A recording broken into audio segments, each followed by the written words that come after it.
70 से 80 के दशक का वो दौर जब फिल्मी पर्दे पर सितारों के जलवे हुआ करते थे। कुछ सितारे ऐसे भी रहे जिन्होंने कुछ खास कमाल नहीं किया, लेकिन उनकी जिंदगी काफी सुर्खियों में रही। क्या आप उस एक्टर के बारे में जानते हैं जिन्होंने पर्दे पर यूं तो कई फिल्में की, लेकिन आज भी लोग उन्हें अमिताभ बच्चन की बहन के नाम से जानते हैं।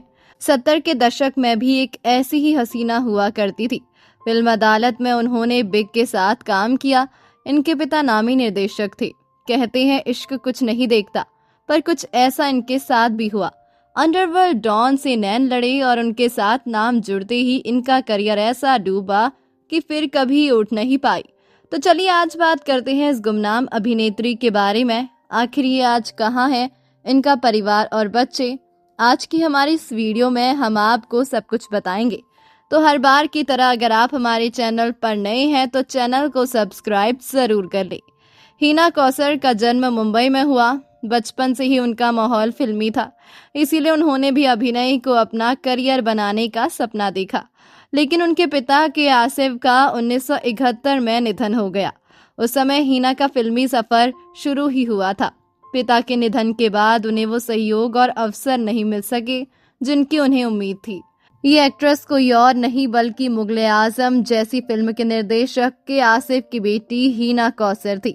हिना कौसर को ज्यादातर लोग फिल्म अदालत के लिए जानते होंगे, जिसमें वो अमिताभ बच्चन की बहन के रोल में नजर आई। इस फिल्म का गाना बहना ओ बहना बहुत हिट हुआ था।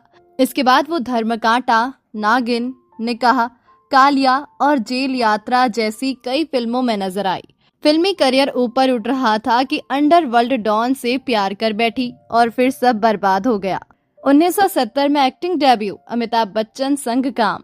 हिना कौसर ने साल 1970 में आई फिल्म होली आई रे से बॉलीवुड में डेब्यू किया। इसके एक साल बाद ही उनके पिता के आसिफ का निधन हो गया था।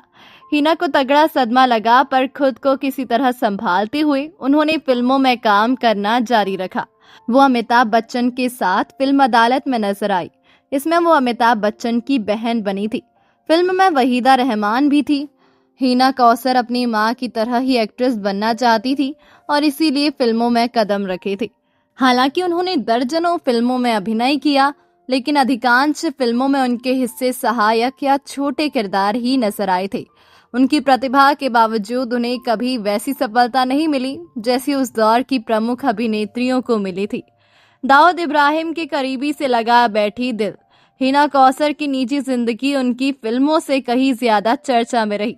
उन्होंने अंडरवर्ल्ड डॉन दाऊद इब्राहिम के दाहिने हाथ माने जाने वाले डॉन मोहम्मद इकबाल मेमन यानी इकबाल मिर्ची से शादी की और फिल्मी दुनिया छोड़ दी। शादी के बाद हिना ने फिल्म इंडस्ट्री से दूरी बना ली और लंदन में बस गई। वो मोहम्मद इकबाल मेमन यानी इकबाल मिर्ची की दूसरी पत्नी बनी। हिना कौसर के गुमनाम रह जाने के पीछे कई कारण बताए जाते हैं।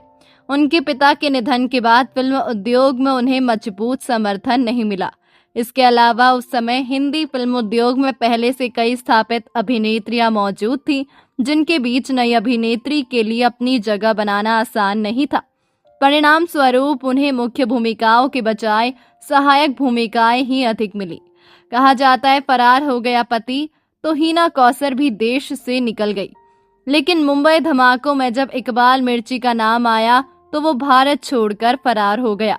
इसके बाद हिना कौसर ने भी देश छोड़ दिया। रिपोर्ट्स के मुताबिक दोनों भागकर बाद में लंदन चले गए थे।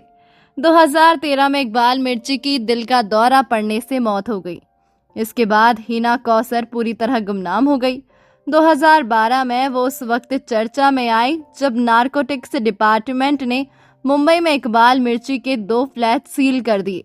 हिना ने इसके खिलाफ कोर्ट में अपील की, लेकिन अदालत ने उनकी याचिका खारिज कर दी। साल 2013 में इकबाल मिर्ची की मौत हो गई और हिना कौसर विधवा हो गई। इसके बाद से आज तक 13 साल हो गए, पर हिना की खबर नहीं। हालांकि विकिपीडिया पर बताया गया है कि वो यूनाइटेड किंगडम में रहती है और वो भी अकेली है। उनकी कोई औलाद नहीं थी। वो एक ऐसी एक्ट्रेस बन गई है जिनका नाम अब अधिकतर विवादों और खोई हुई संभावनाओं के साथ जुड़ा रह गया है। हिना कौसर का नाम आज भले ही हिंदी सिनेमा की सबसे लोकप्रिय अभिनेत्रियों में नहीं लिया जाता है, लेकिन उन्होंने लगभग 3 दशकों तक फिल्म उद्योग में लगातार काम किया। उनकी पहचान एक मेहनती सहायक अभिनेत्री के रूप में रही। वो भारतीय सिनेमा के स्वर्णिम दौर का हिस्सा थी और कई यादगार फिल्मों में अपनी उपस्थिति दर्ज कराई। आज हिना कौसर का जीवन इस बात का उदाहरण है कि फिल्मी परिवार से होने के बावजूद सफलता की कोई गारंटी नहीं होती। प्रतिभा के साथ सही अवसर और मजबूत समर्थन भी उतने ही महत्वपूर्ण होते हैं।